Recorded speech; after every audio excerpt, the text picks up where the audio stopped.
This pretty good coverage is brought to you by Power Grip, the official retail partner of the European Pro Tour.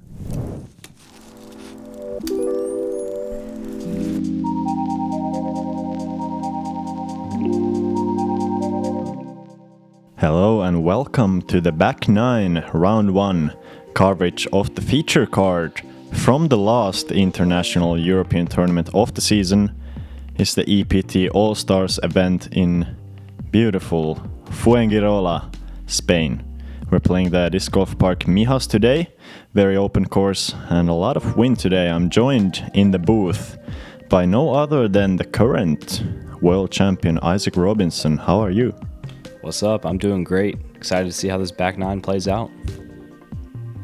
We did see some solid plays on the front nine, although nobody on the card really shooting insanely hot. Pretty much everybody just keeping it together in the tough winds.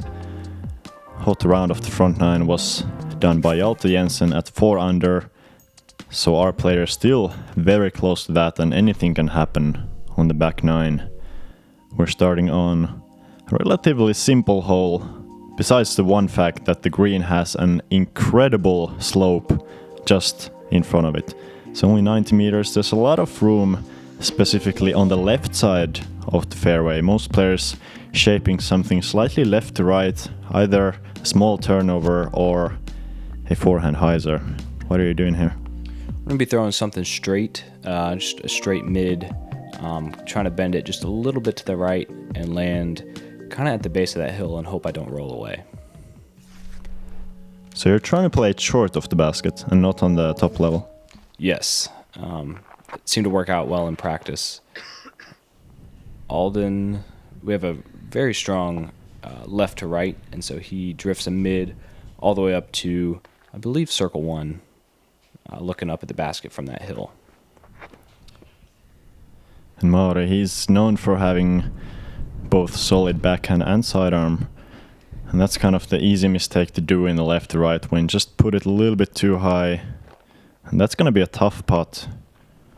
And Denka here trying to do the same, actually going pretty straight. Yeah, I'm surprised to see him go as straight as he did. I expected more of a hyzer, but he hit the back hill behind the basket and is going to have a 15-foot putt with death behind the basket. Yeah, I feel like death might even be an understatement here. You're getting some big flip. That must be the wind, right? Yes, I let that go all wrong. The wind kind of took it probably about 80 to 100 feet right at the basket. And I'm just pitching up, trying to go over the tree, get hung up a little bit, and I'll have about a 25-footer for par. Still not the easiest putt there, especially since you're fading right towards that huge drop-off on the left. And this angle, I feel like, gives good justice to just how steep that hill is. Alden not quite getting it high. Yes, he just missed a little bit low, which is very easy to do. Not a lot of commitment on that putt, and bounced a little bit down the hill. Made the comebacker, almost had to spit out, but walking away with a bogey. First bogey of the round. Yeah, pretty tough hole to get that first bogey, as it was the third easiest hole of the day. Averaging, even in this wind, averaging 0.2 strokes below par. As we're seeing, Denka cleaned up a good birdie there for himself, and other guys on the card with that easy par.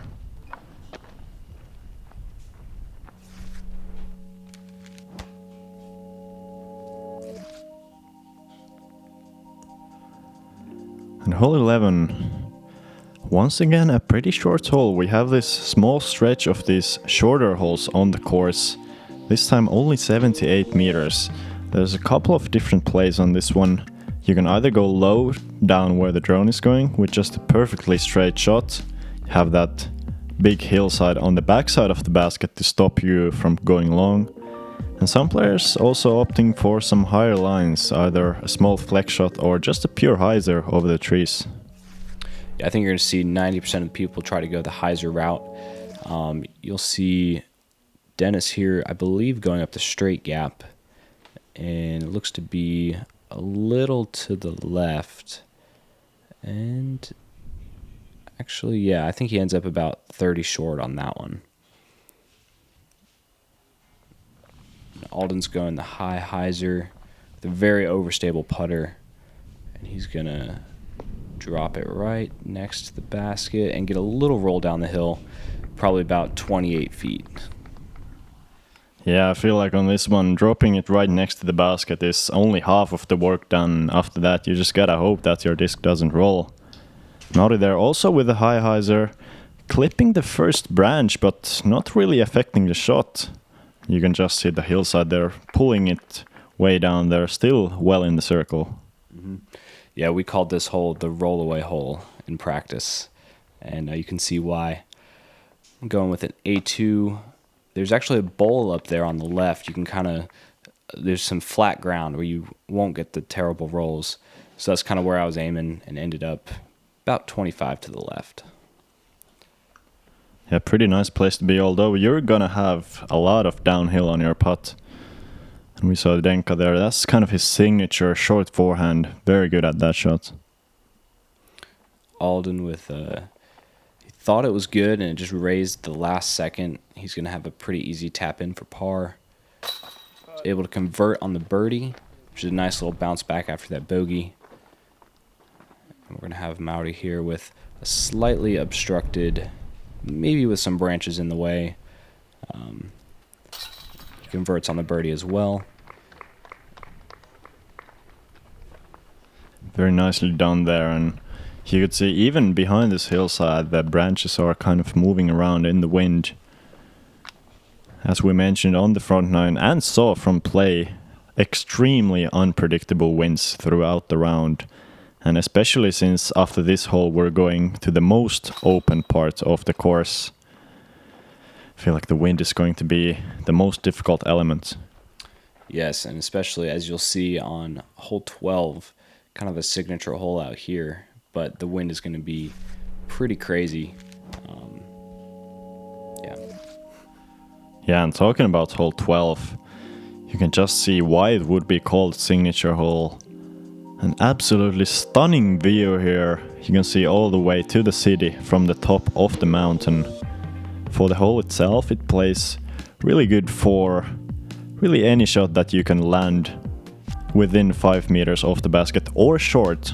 Many players are trying to play something that hits the ground before the basket and hopefully does not go off from the fairway, because if you're at all left or right, you have a high chance of rolling all the way down the hill.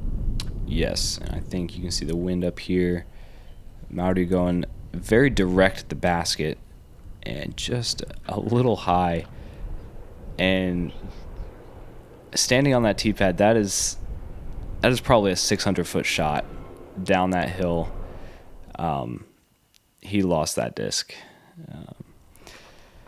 So I'm kind of adjusting off of what I saw there, and just a bit too far. And this is where the rollaways happen, folks. It just took off down that hill, and that's probably a good 100-foot rollaway. Oh my gosh, that thing is all the way down the hill. That's on the next fairway.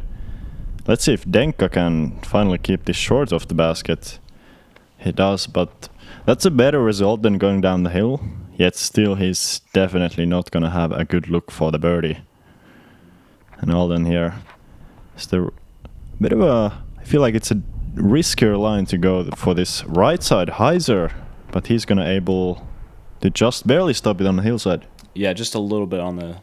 You can see he's a little frustrated.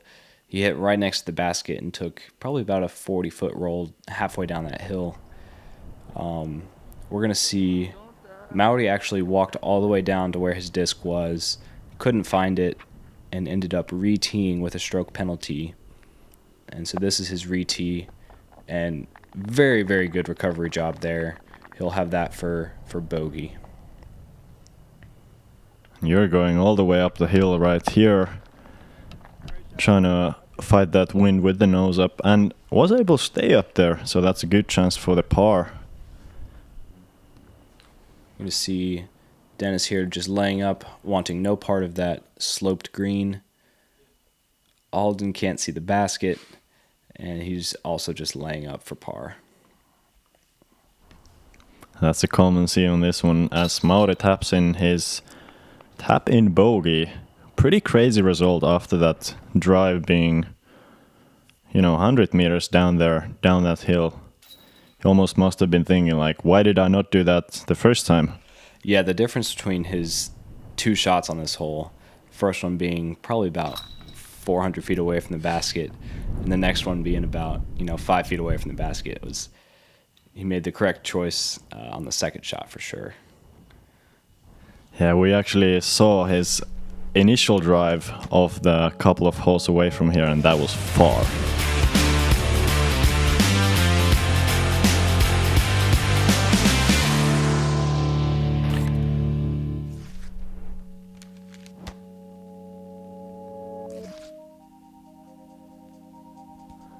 The stretch of the short holes is over now, and we're moving on to one of the longer par 3s you're gonna find on the European Tour.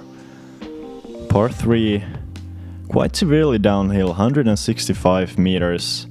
This hole in no wind is quite simple. You're just trying to throw a stable driver out there, put some good hyzer on it, or flat if you want to play more overstable. Hopefully hit the kind of a pit that the basket is in. You have a great backstop here, but in today's wind, what's the play? Yeah, I believe it was a little bit of a right to left.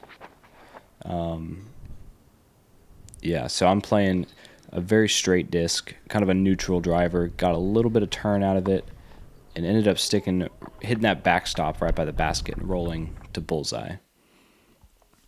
That's a nice shot, taking all the stress of putting out of play. Well managed. And Denka here having to go with a slight turnover, although that turn is the part that he kind of missed. That's gonna be on the backside hillside. Hope he's not in the middle of a spiky bush. Yeah, there's a lot of spiky bushes out there. We'll see what he's got, but he's over on that right side hill. Alden going overstable driver and kind of just gets killed by the wind. He's going to end up probably about 80 feet short, just looking right at the basket. So it should be a pretty easy par. And I feel like from where he might be even able to kind of run it for the birdie still with that great backstop. Yes, you don't see backstops like this very often, so he's going to have a green light to go for the basket. And Mauri there was a little bit short. Denka once again gonna show off that signature short sidearm. And he's gonna be a little bit up there. That's gonna be a tricky putt, huh? It will be a very tricky putt. I think the window between the bottom of the basket and the top of the basket is very small from that angle.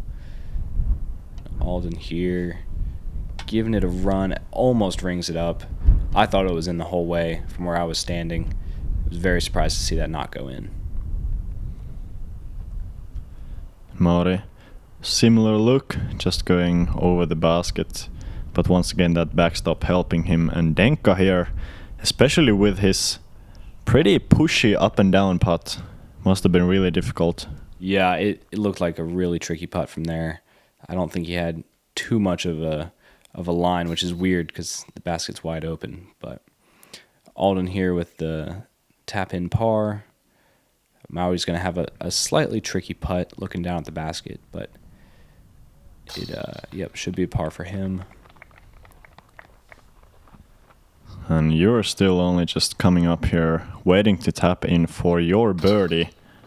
Great birdie, although, very surprisingly, this hole was the single easiest hole on the course, playing a third of a stroke below par on average. That's a crazy stat. That's crazy. If you had to give me 18 holes to pick from, that is not the one I would have chosen as the easiest. Yeah, for sure. And for example, this one, hole 14, as the second most difficult hole, even as half of the distance, only 75 meters from tee to the basket, but it's a bit of an island hole. It doesn't play with an island rule. Everything outside of the white stakes is considered hazard, so you're gonna play where the disc is with a stroke penalty. It's a pretty simple hole. You just need to find a disc you're comfortable with in the wind. That was absolutely ripping here. Yes, this was a straight headwind. So pretty short hole, but you have to put some power behind it. This one's looking good. And just catches the trees, and unfortunately that falls in the hazard, short of those white stakes. Are you gonna have an easy approach from there? Because I saw some other players really struggling to get up and down from there. Yes, that tree is going to be directly in the way, so it's a bit of a tricky approach. Alden, unfortunately, making the same mistake. We're side by side in that OB over there. And this hole's playing a little trickier because of this about a 20-mile-an-hour headwind that we're looking at. This is the other common play here, trying to go for the highest sidearm, but hitting once again the same tree and kicks in the hazard. Just really showing off why this hole is playing with half of a stroke above a par average. Dennis here, the last hope, unfortunately goes OB as well. So that is 4 for 4. Pretty bad shots for the group here. And we're just going to have a couple pitch-ups. This one's a really risky run at the basket because you could hit, you could roll. You're looking at a double hazard OB. So a lot of people are going to be pitching these up. Denka not the one to pitch up though, as he gives it the basket height. Luckily does not roll away, because that did have a lot of potential for a disaster. Yes, and Mauri just lifted up, and that was very close to going OB again, but he caught some tall grass and stayed in bounds. Cleaned up for his bogey, and the rest of us should have tap-ins for the bogeys. Yep, not the prettiest sheet there by the card, but I feel like that was a common mistake today. On some other cards I saw many people also landing short just because that headwind was making the 75 meters more like 90 or 95 even. Yeah, it's very easy to underestimate how far it is when you're dealing with a headwind. And kind of on the opposite side, hole 15, 100 meters, probably playing a little bit shorter even. A little bit downhill. You have that strong left to right slope on the right side of the basket, so very important here to land in line of the basket or a couple of meters left. On the left side you do have that hillside that likes to collect the discs if you hit it slightly on that left side. Pretty hard to control the distance here. Yes, this is one I have not gotten down in practice. Oh, we got a biker. That looks painful. But yes, the distance is very tricky. I haven't quite nailed it down. Trying to go overstable, end up pushing it a little past, and get another roll away, which is the signature move for this course. Yep, I think if you counted the average amount of rollaways on the round, this course might be up there with the highest in the division. Alden here, bit more of a stalling shot, and that worked out really well. Yes, very pretty hyzer from him, controlling the distance very well, hitting that left side hill, keeping him close to the basket. Well done there, and Mauri going for a similar line. Needs to get it left in time, and that's the perfect shot. That's exactly what you want to do, hitting that left side hillside. That disc is almost never going to be anything else than parked. And we see Dennis going forehand here. This is a terrible lefty hole. You see him hit right next to the basket and get a terrible roll into a dead bush over there. Just a routine layup for par. From there, Dennis almost hitting the basket, but he'll have that for a tap-in par. Yeah, Denka not scared of these longer putts, even with the difficult greens. And Alden here, good putt there. Important to hit the basket there, as he had another one of those big slopes behind. And well, I feel like this is definitely a birdie that you would like to get.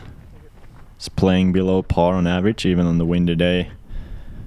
Just the distance control alone is so difficult, you almost never can expect the birdie here. Yes, this one is, I think I found it the hardest one to control the distance. So it's a very tricky hole, even though it is pretty short.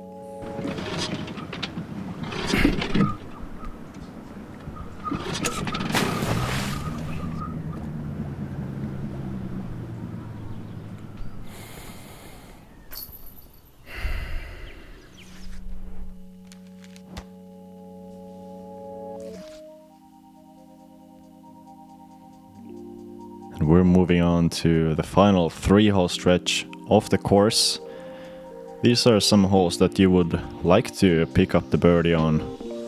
Starting on hole 16, another very short hole on paper, but it's playing extremely uphill. One of the most uphill holes I have ever played.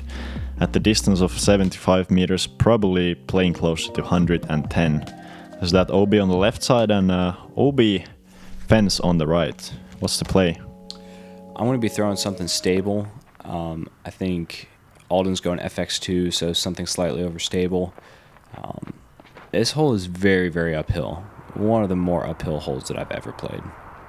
And Alden pushing it just a bit outside to the right. The weird thing going uphill is the discs don't fade as much as you think they will. So you just kind of push that a little too straight.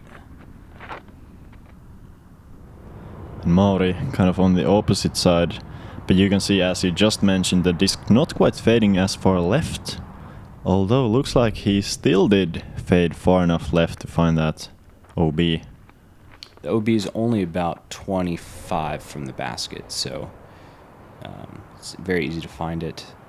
I'm probably about 15 to 20 short, looking at an uphill putt. I feel like on this hole there's also this weird phenomenon where from the tee your disc always looks like it's further away. If you're short, you think you're like at least 10 meters short, but quite often you're in the circle there. Which is a good shot from Denka and Mauri here. Windy putt to save the par. Mm-hmm. He was able to cash that as a huge putt. Probably that's edge of circle 1, looking at circle 2. Great par save for him coming down the stretch. I'm looking at about 15 feet and just leave it a little bit low. Putting's kind of been off all day, so that was one I hoped to get, but just couldn't convert. Alden here trying to spin it in. He's able to do that. Good par cleanup. Kind of unfortunate with the OB. It's not really the OB you would expect to find on that right side. And Denko here just tapping for him. How would you rank this day as far as wind speed or wind difficulty? Way up there. I think this is one of the hardest rounds I've played in the wind. It's just constantly swirling, constantly doing something different. You'll watch somebody's throw, adjust, and you won't know what's going to happen to your disc. So very tricky conditions for sure. And the wind gonna be a big factor on the final 2 holes. 17 here. In the calm, pretty simple hole, only 114 meters, slightly downhill. Once again, you have a lot of space. Most people going for a big right to left moving hyzer, or if you're more comfortable with a straighter shot, you can do that. But on this one, very important to control the distance. You want to be just slightly short. There's a big drop behind the basket, but just not too short to make that putt uncomfortable. Yeah, I think most people want to end up about 30 short and skip up to the basket. That way you have no chance of going long. We see Dennis get turned over pretty quickly out of the hand.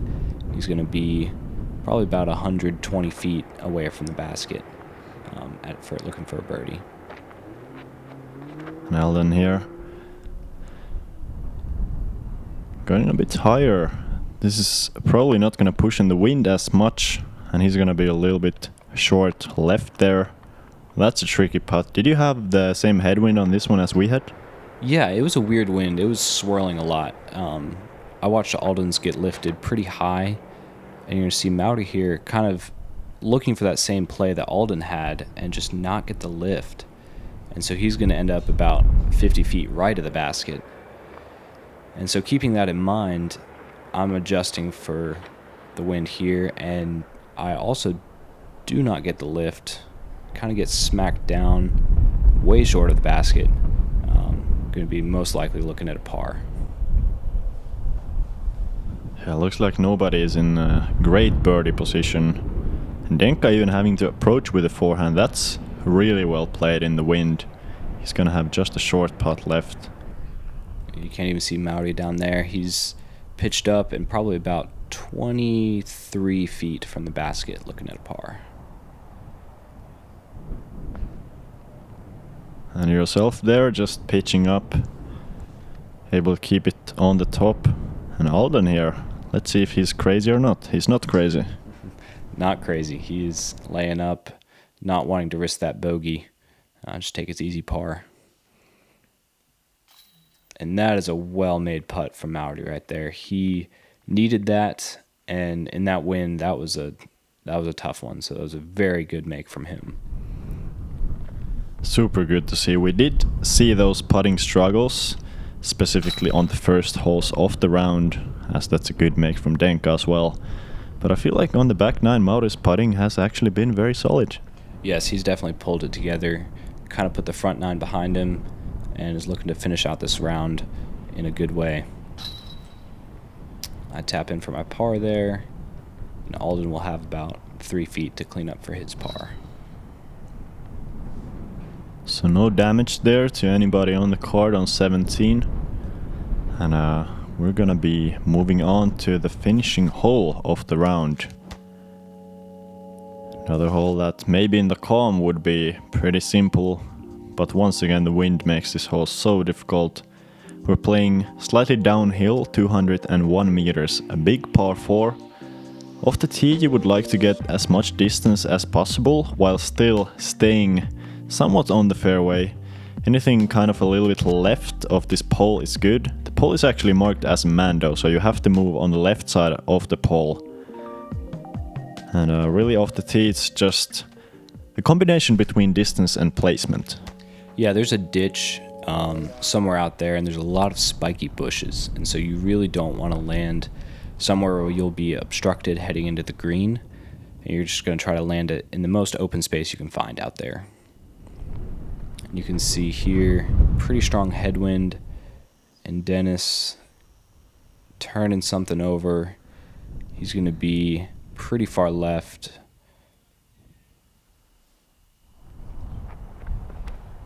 Yeah, and Alden looks like he put some serious hyzer on that disc, and even with that hyzer release, gonna flip up to straight.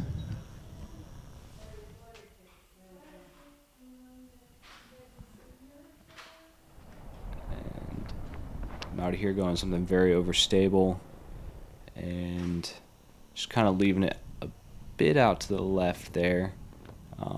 We'll see what he has to work with coming up.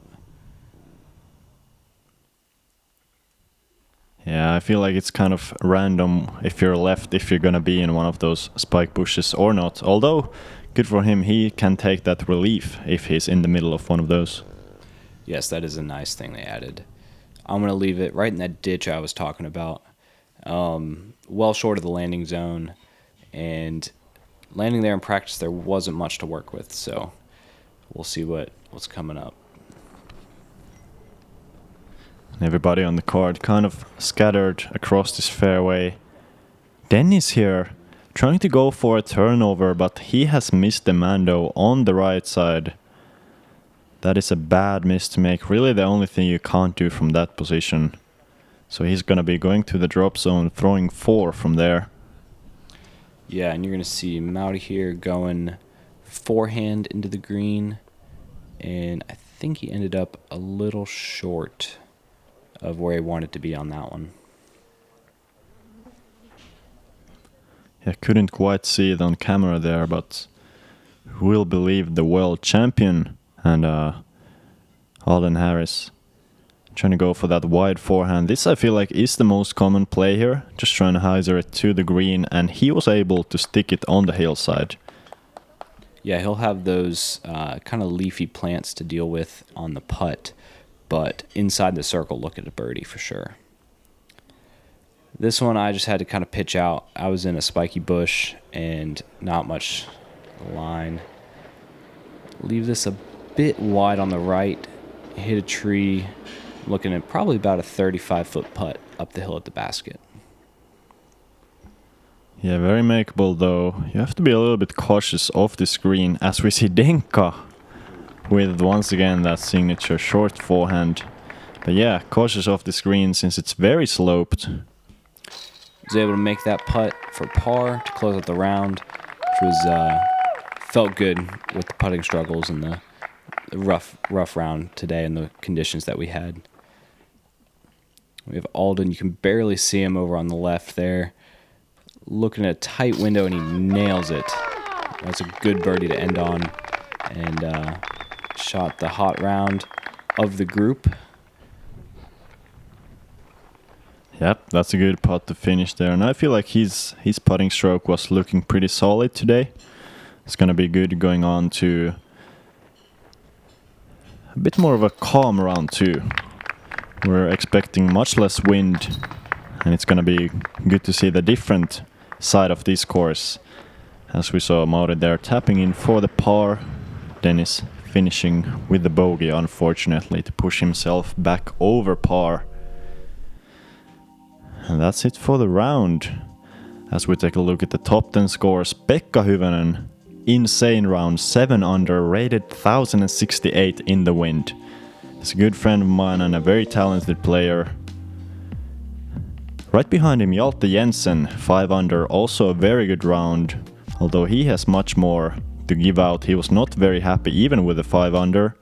Finishing out the lead card, Nico Rattua and Silver Lat. Thank you for the round. Thank you, Isaac, for the commentary. Happy to be here. Thanks for having me. That was wonderful, and if you guys want to watch more coverage from Mijas, we'll see you in round 2.